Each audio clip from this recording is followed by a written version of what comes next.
So I'll just wait till 11 exactly.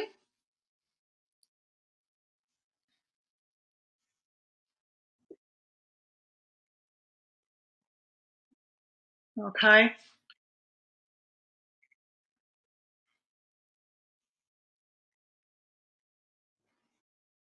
Okay.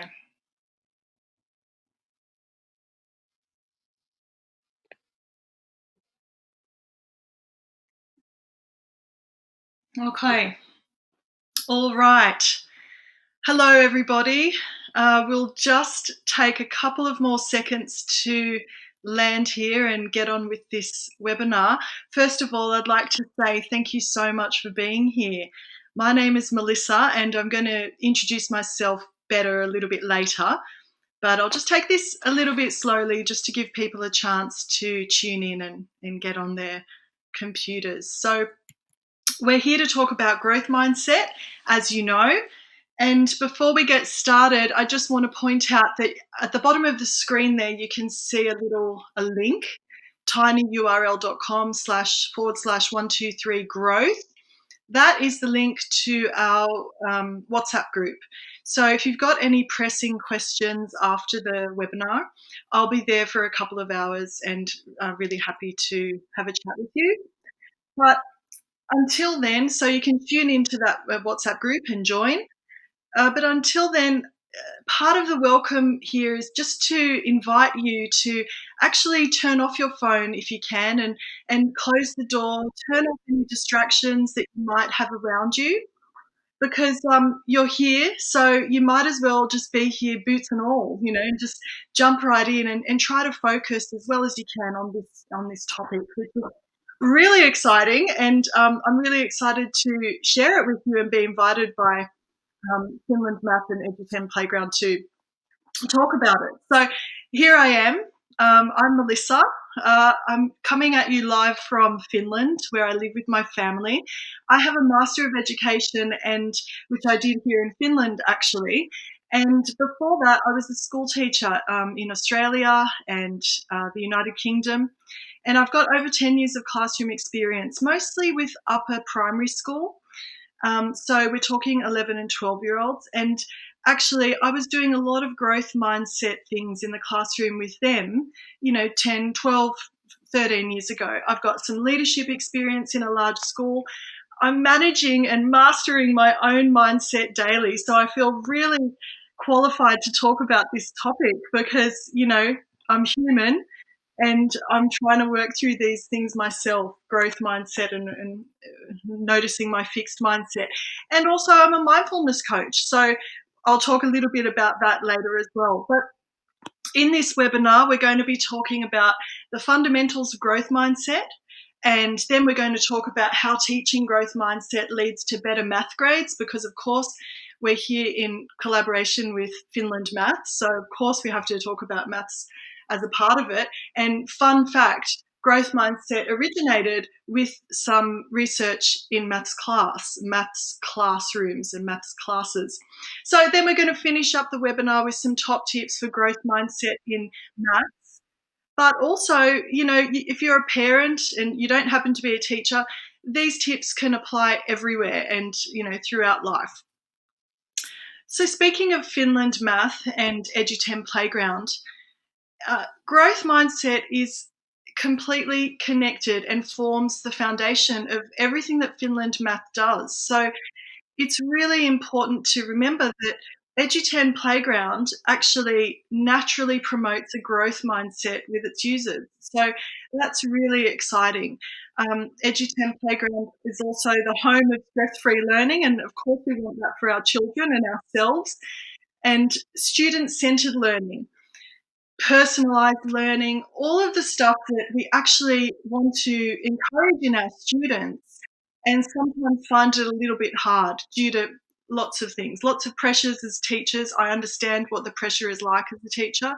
You've got a lot of things coming from every angle at you, but EduChem Playground is a place where some deep learning and understanding can happen in a fun way, and at the same time promoting growth mindset. So everything's intertwined, and that's the really cool part. But As I said, I can't be a mindfulness teacher and not have a little mindfulness activity before we get started. So we will be talking about growth mindset, but let's just take 30 seconds to connect and ground in this space, in this funny old world where we're talking to each other via the internet. So if you've never done any mindfulness before, don't fear. It's nothing hard and it won't hurt.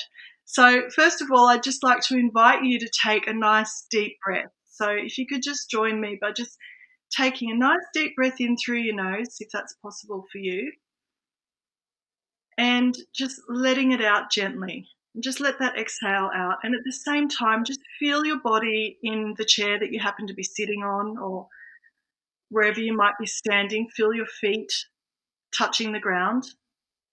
And then I'd like you to, if you feel safe enough to do so, just close your eyes, and I'd like you to visualize a cord running down through the bottom of your feet, right through to the core of the earth. Just imagine this cord just going right down through the earth. And guess what? Your cord meets somewhere in the center of the earth with everybody else that's watching this webinar right now. And just sit for 5 seconds or so, feeling connected to everybody that's in attendance right now. You're all sharing a common purpose. We're all here for this, about this one topic that not only helps ourselves, but, helps our children. And then if you feel satisfied, just open your eyes and come back to the room or to the screen.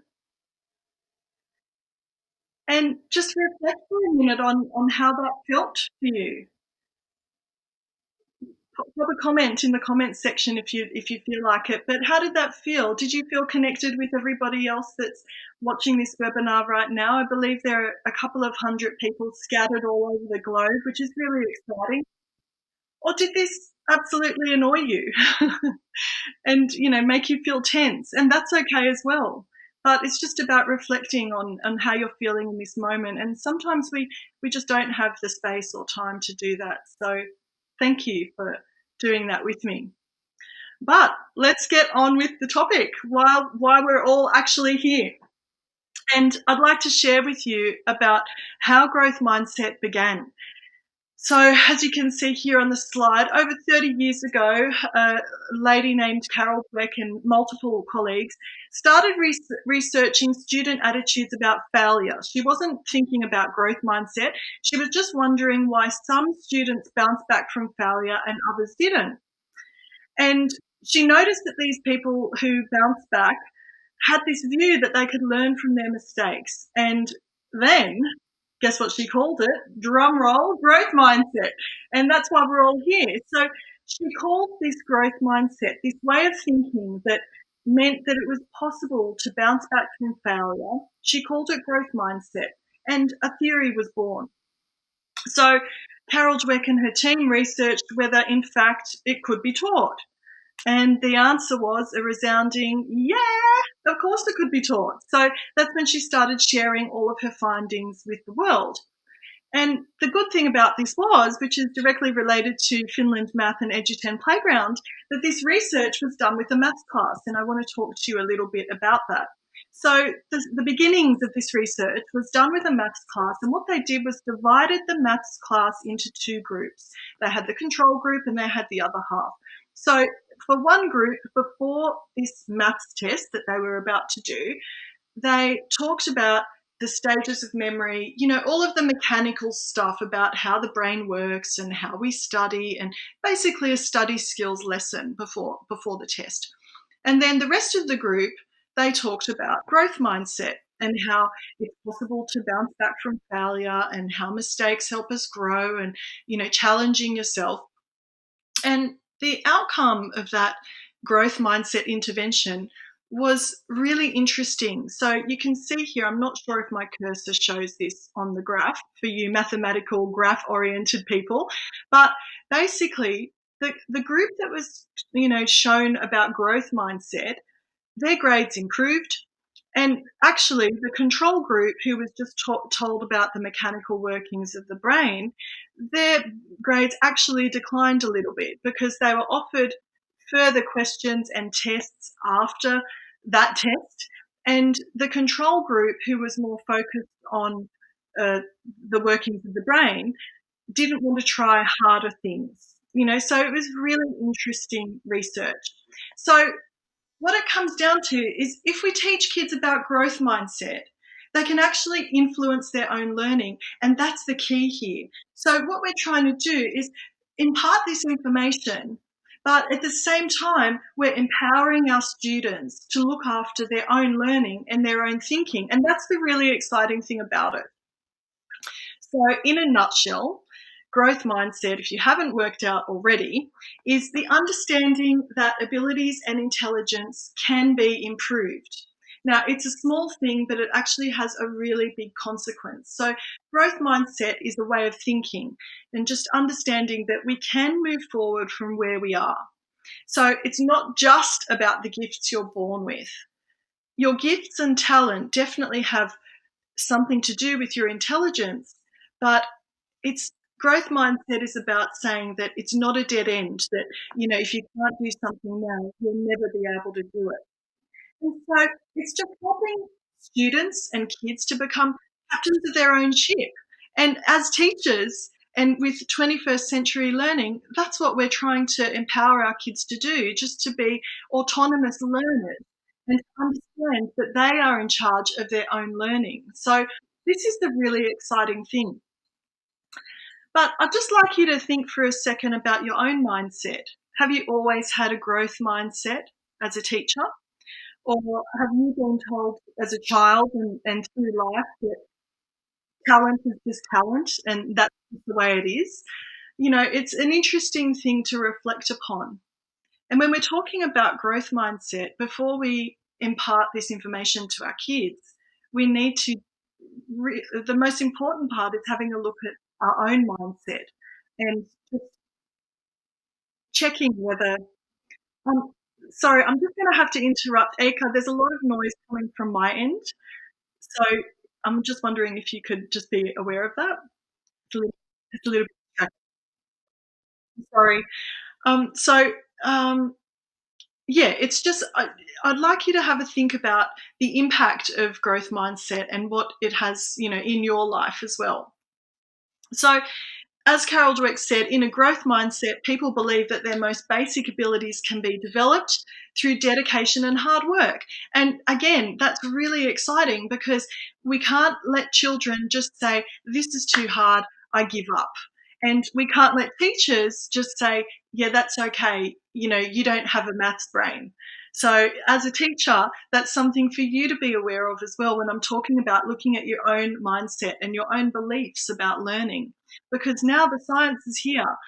Back in the old days, it was said that we could only learn or grow our brain up until the age of 20 or 25. And now we know that it's a very different situation. So in this graphic, you've got the two mindsets, and I like to explain it to children as sort of wearing two sets of glasses. So you might put your fixed mindset glasses on, and that means that person is looking through a lens of, being a perfectionist, not wanting to make mistakes, not wanting to look stupid, And I'm sure you know a lot of children like this. I have a child at home that sometimes falls into this mindset because children want to please the people that are teaching them and they want them to feel like they're intelligent or whatever it is. So they might just say things like, I'm not good at this, I give up, And then the growth mindset glasses or lens is a way of thinking that sees mistakes as an opportunity to grow and sees other people doing really cool things and wants to find out from them how they do them and wants to hear feedback from their teachers about how that they can do better. So the child has a role in this, but the teacher has a role, and it's this back and forth strategic idea about how we learn. Okay, and the growth mindset mantra is something like, I'm not good at this yet, but I'll just keep trying. So we need to give children the opportunity to feel safe while they're learning, to make mistakes, and to be able to bounce back from them. So more on that later. But the big thing, and why it's so important to talk about growth mindset in the classroom and embody a growth mindset type of thinking, is that it encourages 21st century thinking.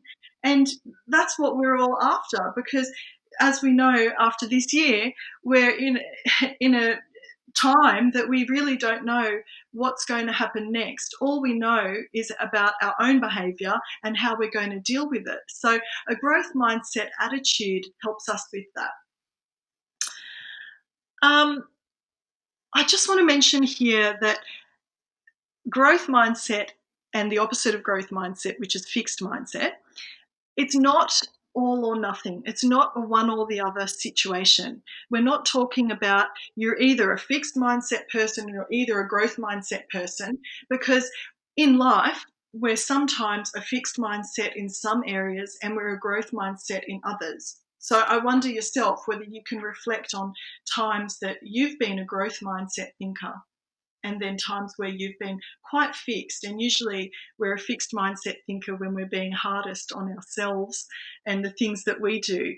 But often we've got a so-called mixed mindset. So it's not an all or nothing. It's kind of a spectrum.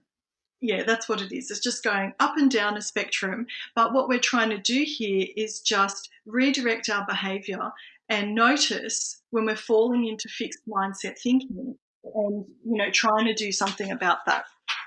Okay. I can't talk about growth mindset without having a little chat about the old 2 kilogram tofu, like substance in our head, which is the brain. And a lot of the research about growth mindset comes from neuroscience. So there's this big word, neuroplasticity, and it's a big word, but has a really simple meaning. And that is that the brain is like plastic. And not that it's actually like plastic, but it's bendable and malleable and can grow and change. So that's the really exciting thing about this whole growth mindset thinking. It's knowing and understanding that actually we can get better, and change and learn and redirect and pivot when necessary if things don't seem to be, going the way we expect them to. So this is big stuff because it means that children, again, can realize that when, for example, they're having trouble thinking about a topic or can't quite get something, that just means their brain is growing. Because what's happening in their brain is that the neurons and all of the electric parts of it are trying to fizz together and fuse to make that part of their brain grow brighter. And another metaphor that you might, relate to or be able to use with your children is that you could think of the brain as having all of these little light bulbs like I've got in the picture there. And when you learn something, this light bulb in your brain goes off. And if you practice it more and more, the light bulb gets brighter and brighter. And then when you don't practice something, the light bulb kind of diminishes. I mean, think about the time when children start walking. And if you're a parent, this has probably been a time of great celebration in your household. No one's ever seen a baby, unless the baby has motor neuron, difficulties. But, a general human being gets up, starts to try to walk, and they fall over. And then they don't just sit there and go, oh, this is just too hard, I give up. Their brain and their thinking is going, right, I'm going to keep going with this and I'm going to fall over and I'm going to get up, dust myself off and just keep going. So that's a really good example of how our brains are plastic and they grow in certain areas when we exercise them. So that's a really fun and interesting part of our anatomy, and kids love learning about this stuff. So as I said, with practice, these neural pathways grow, just like riding a bike. All of those things that at first seemed really hard, we can remind our kids that with practice, we got there. Okay, so The good news about all of this is that the brain needs mistakes to grow. And this news is revolutionary for the fixed mindset type thinker who likes to give up. So I've been this thinker myself. I know what it's like. I'm a perfectionist, or I should say a recovering perfectionist. And I have covered up my mistakes in the past, because I don't want anyone to think that I'm stupid or didn't get something. But in learning this information, it's been a really liberating and freeing type of understanding, to understand that actually I can't grow without mistakes. I need to make a mistake so I can understand where I went wrong, and then change my path and be strategic about how I'm going to overcome that mistake. So when we realize that we need mistakes to grow, we become more flexible about making them. And as a growth mindset teacher, you want to allow your children to make mistakes. And I'm not talking about let them make mistakes and say, oh, that's okay, because in growth mindset we need to make mistakes. As a teacher, you need to guide your students in how to go next, how to move next, how to be strategic about overcoming their mistakes. So again, that thing, I love the phrase, when things feel hard, it's just your brain growing. So it's okay to have challenges. And in fact, I challenge you to challenge your students, because if you give students work that they're always doing easily and not making mistakes, often that creates a fixed mindset, because they haven't had the opportunity to make mistakes, actually. So that's all I'm going to say about the brain. But I love this little graphic that, when things are hard, it just means your brain is working hard. And that's a good thing. And, we want to invite that sort of thing into our classroom and into our lives. Because if we don't do hard work, we don't grow. And that's one of the keys. So again, back to this excellent quote about, in growth mindset, what's come out of it is that children who understand that their brain can get smarter do better in school, because they focus on improving and goal setting, and they see effort as a way to build their abilities, and they see failure for what it is. It's just a natural part of the learning process.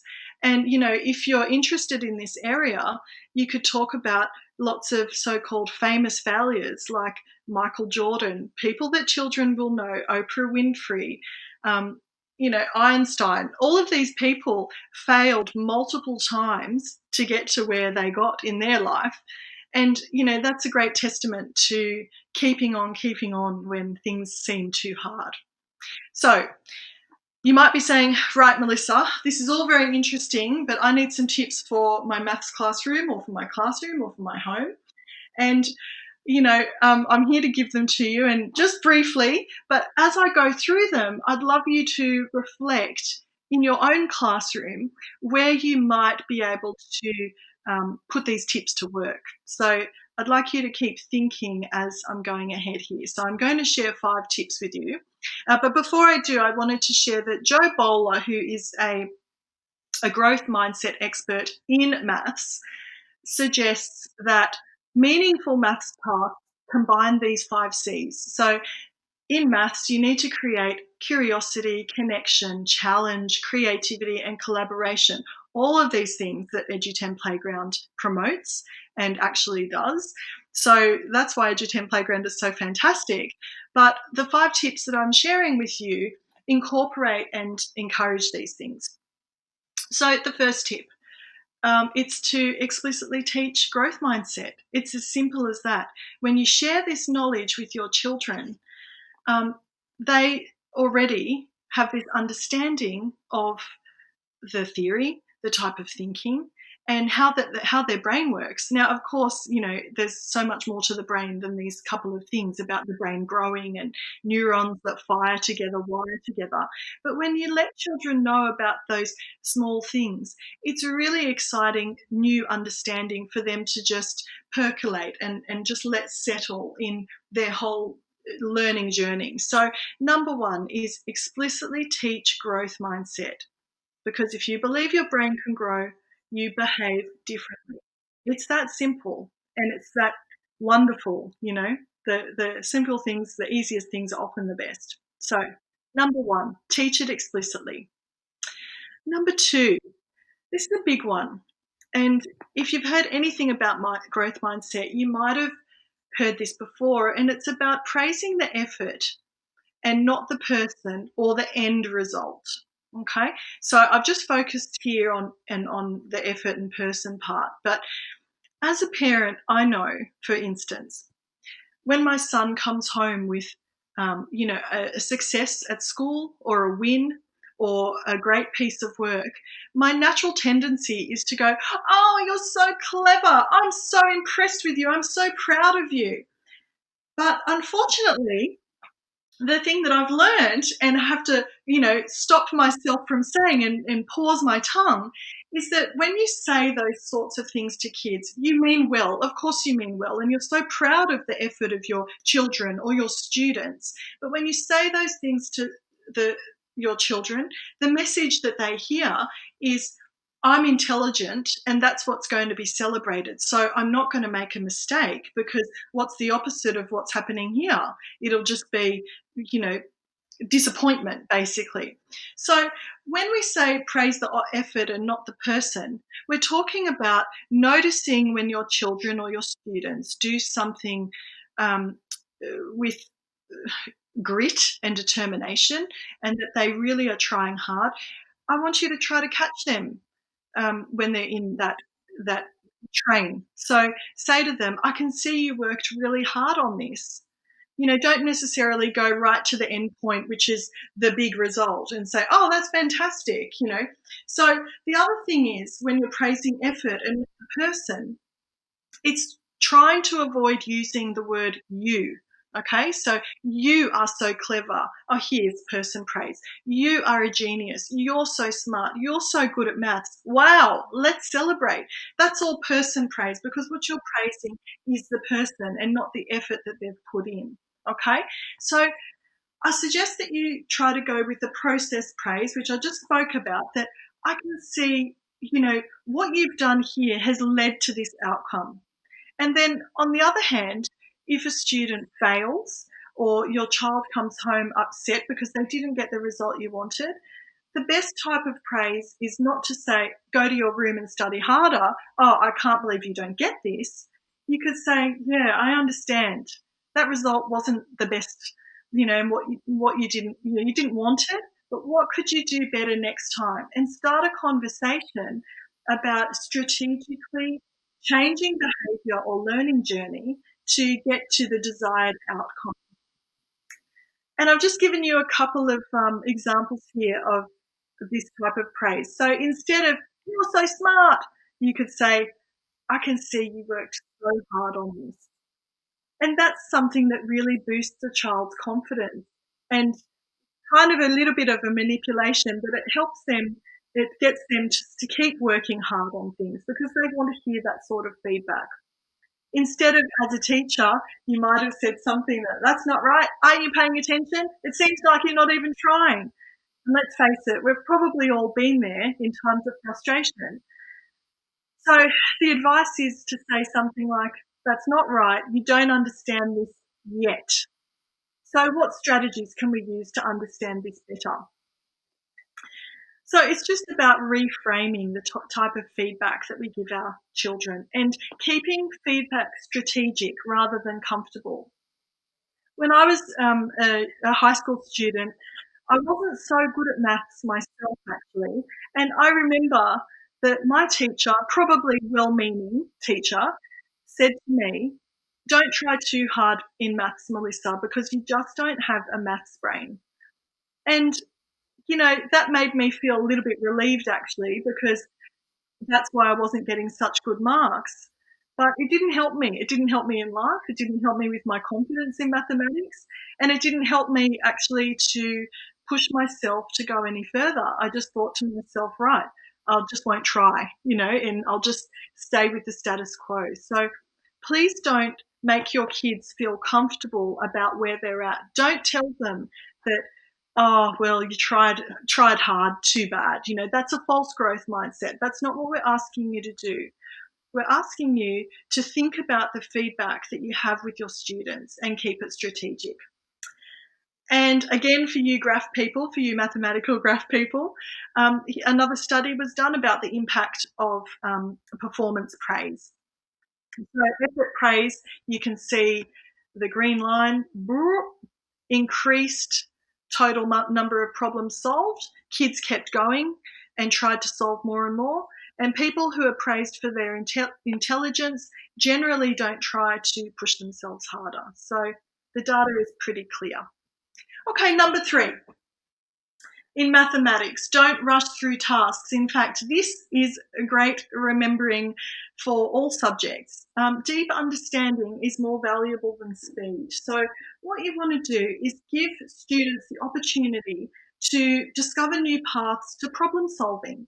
And, I wonder in your own classroom, is there room for you to suggest that they teach a friend? Each one teach one, if you haven't heard of it, where one child teaches another child how to do something, and then the other child reciprocates that learning back to the original teacher or to somebody else. So, give children the opportunity to try different things and give yourself, as a teacher, the opportunity to try different things. Also, when you're teaching maths, for instance, teach kids the strategies that they use. Teach kids that the big mathematical ideas are actually more important than the final answer. And this is also about process, instead of the complete part, the end part. So you could let them know fun facts like the world's leading mathematicians often spend years focusing on one problem or proof or idea, so it's quite an interesting way of approaching mathematics. Another thing that you could do is ask these leading questions. So things like, what was a big idea we learned about today? Like, have students reflect on what they're doing. What did you struggle with today? Celebrate people's mistakes and celebrate struggles. Normalize them. We're human. Give people and yourself permission to be human. What mistakes did you learn from today? They're all really good questions to get children thinking about process rather than outcome. Okay, number 4. We're nearly there. Let your kids have brain breaks. And this is really interesting because often we're so pressed in schools and as teachers, and I know this and I understand this, that we have a lot on our plates and a lot of content that we need to get through. But don't busy your kids if they happen to finish something early with more work. Just allow them to stare out the window every now and again. I'm not saying all day long, not at all. But often when kids don't appear to be doing any learning, and I'm using inverted commas here, their brain is actually refueling, they're processing, lots of good things are happening. And in fact, in Finland, where my son goes to school and where we live, brain breaks are a part of the Finnish curriculum. It's part of the law to let kids have brain breaks. And I want you to remember as a parent and as a teacher that includes sleep. So tip number 4 is really monitor the brain breaks that you're giving your kids and the amount of sleep that they're getting, because that's when the repair and a lot of the processing happens. Okay, finally, I've talked about this a lot already, but number 5 is embrace mistakes. In order to be a growth mindset thinker, you have to embrace mistakes. You have to be human. After all, we're human. So it's really, really important to show yourself as a flawed human being who has made mistakes. I know as a teacher, when I shared my biggest mistakes and embarrassments, and I'm not saying start with the really deep, dark secrets or anything like that, not at all. I'm suggesting and inviting you to share with your kids your moments of humanness. And if we don't do that, they won't feel comfortable to make mistakes.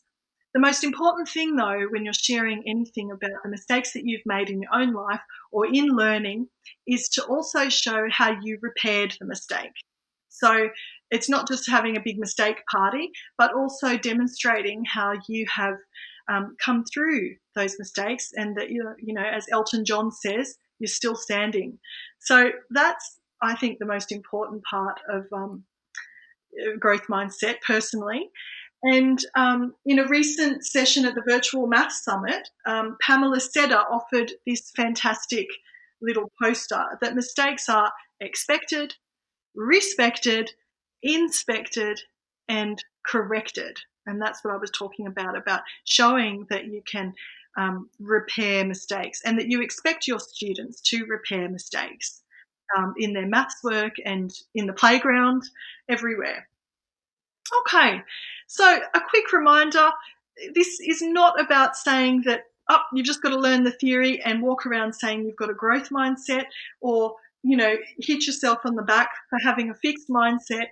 It's just about drawing attention to your thinking and realizing where you might want to expand a little bit more into a growth mindset type of thinking, and often we have a mixed mindset, and it's okay.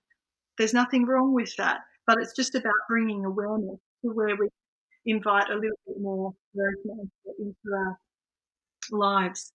So we're coming to the end of this webinar, and I'd just like you to take this moment to reflect on, your top 2 takeaways. Maybe you only had one, and that's fine. But what can you take from this webinar straight into your classroom or your home? Is there anything? Have a little think about that. You might ask yourself a question like, what can you commit to? Is there something small from this webinar that you can commit to in your classroom or in your home or in your own life right away? Make this useful for yourself and for those around you. Will you have a different attitude to learning about mistakes? Will you discuss growth mindset with a colleague? That's a great way to really make these theories concrete in your own mind when you explain it to somebody else. So have a little think about what your top 2 takeaways might be. Choose something just to make sure that this time has been well spent, because this is a really big thing. You're sitting here watching this webinar, and it's just good to use that time, useful use of the time. All right, I'm going to finish up here and just lead you to what I do, and that is Soft Skills Academy. And over there we've got some courses and webinars and other stuff to do with soft skills, including growth mindset and mindfulness and self-leadership. So you can find me over at www.softskills-academy.com. And for all of you who have watched this webinar, you could use the code WEBINAR to get a huge discount on a course there, or simply sign up to stay in touch. We're on Facebook as well. You'll have to find Soft Skills Academy on Facebook, and I think the picture on there looks something like this.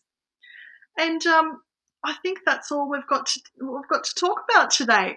I would really like to thank you again for being here. Of all the things that you could be doing, you've committed to being here for this 40 minutes to hopefully learn something new and share this new learning with your students. And I really want to honour that. And I'm really grateful for you and your time. And as I said at the beginning, I'll be in the WhatsApp group for the next couple of hours.